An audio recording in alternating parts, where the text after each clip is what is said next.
I've had a number of people ask me about my paper minis and how I made them, so I threw together this tutorial to show you how.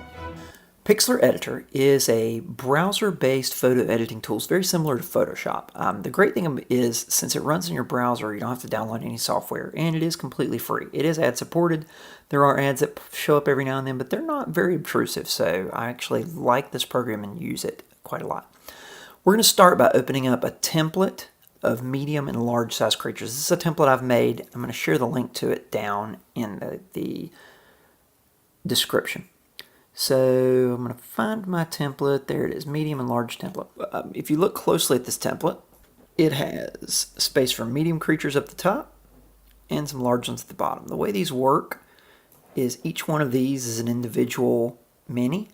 There's a central line that you fold, and then a line here, and you cut out along this box. The fold at the top is the top of your pyramid. Your front portion of your mini goes here, the back goes here, and then you glue it together with these two tabs.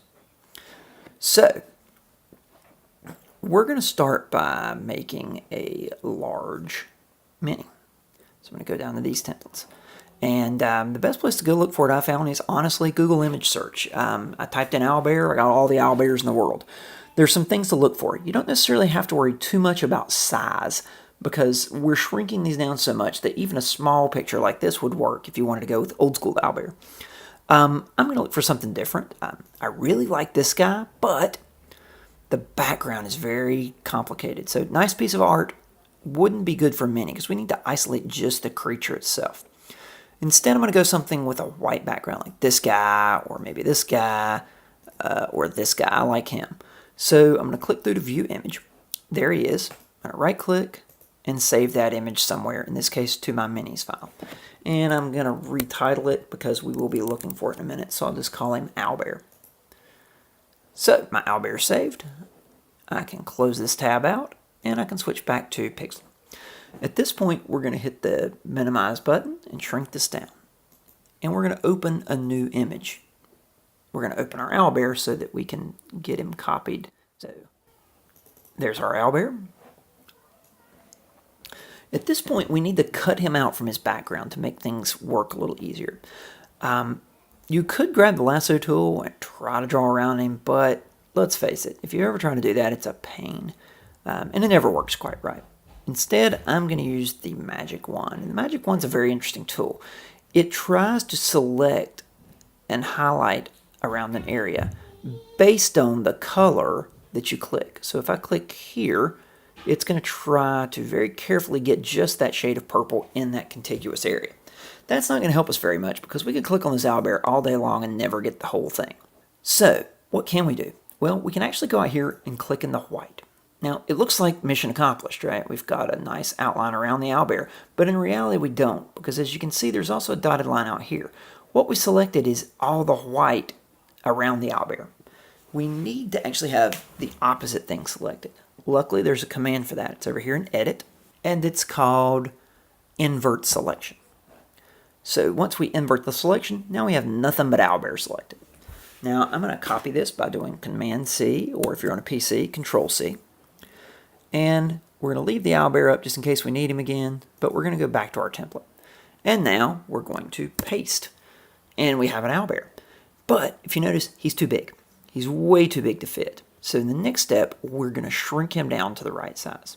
Now, you'll notice there are two layers in this picture now. There's the background layer, which is our grid lines, and there's the owlbear, which is layer 1. We could even double click here and rename him Owlbear Front. So we need to shrink owlbear front. To do that, we go up here and we click Free Transform. And now we can grab the owlbear and we can shrink him. But you'll notice if I'm not very careful, we can either get a fat owlbear or a really tall skinny one. If you hold down Shift though, it will preserve the aspect ratio that we want as we move it. You can also click in the middle and move him. That looks about right. I'm going to adjust him, make him a little more big and menacing. And once we're in the right place, we hit enter, and there we have him. Now, at this point, we have the front of the mini, but we need to put something on the back. And I guess you don't have to put anything on the back, but I like to. And to do that, I'm going to simply make a copy of this guy.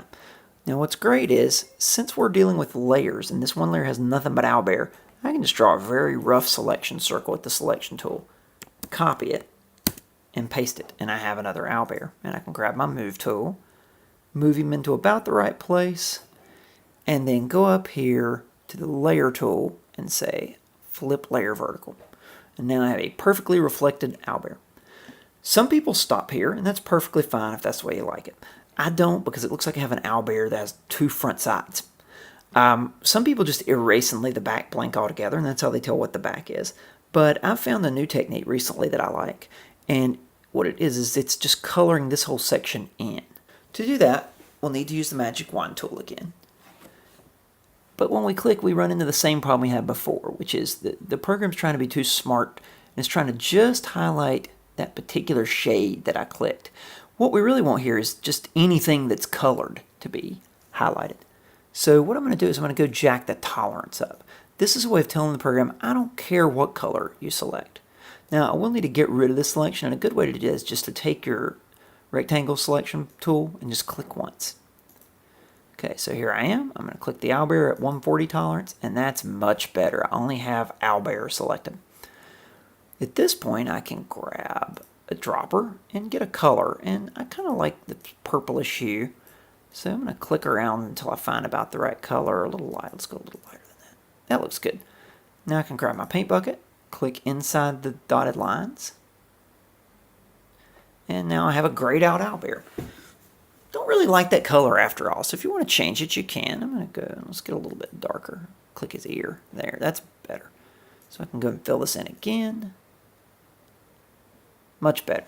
Now you'll notice I do have some outline there of owlbear ears or eyes, and if I don't like it, I can always grab my paintbrush tool, make sure I've got a nice big brush, make sure we're on purple, and I can go in here and try to color this in.